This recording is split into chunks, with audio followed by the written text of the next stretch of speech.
nous sommes au Palais des Expositions de Charleroi, un bâtiment qui a été construit dans les années 1950 par la ville de Charleroi. Donc on a commencé le projet en 2015.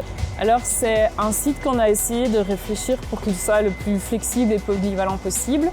Il y aura donc 3 étages de hall d'exposition en relation avec un grand jardin extérieur de déambulation et de circulation et en relation avec 3 halls de parking. L'intégration du Palais des Congrès dans le Palais des Expositions en cours de chantier, c'était surtout un challenge en termes de communication et de travail d'équipe.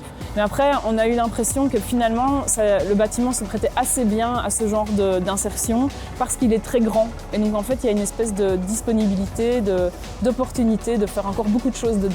L'objectif de la rénovation ici du Palais des Expositions était de remettre ce bâtiment emblématique donc, de la ville de Charleroi aux normes, de le moderniser. Il y a un véritable attachement des Carolo vis-à-vis de ce bâtiment qui est en plus quasiment en centre-ville, donc qui est très très proche du centre urbain. Les fonds FEDER ont joué un rôle capital dans le cadre de cette rénovation. Il est clair que sans l'aide de la Commission européenne et de la région Wallonne, il aurait été extrêmement difficile pour la ville de Charleroi de financer elle-même une telle rénovation. Le projet, il travaille très fort avec l'existant et ça fait partie de la philosophie de l'équipe des auteurs de projet, de se dire qu'aujourd'hui on hérite d'un patrimoine bâti énorme et donc qu'est-ce qu'on peut faire avec plutôt que d'essayer de donner une nouvelle identité. Et du coup, oui, ça se matérialise par le fait de à la fois reconfigurer le site mais sans chercher à effacer l'ancienne image et coller une nouvelle image de propre, de nouveau dessus et en gardant des traces de l'ancien.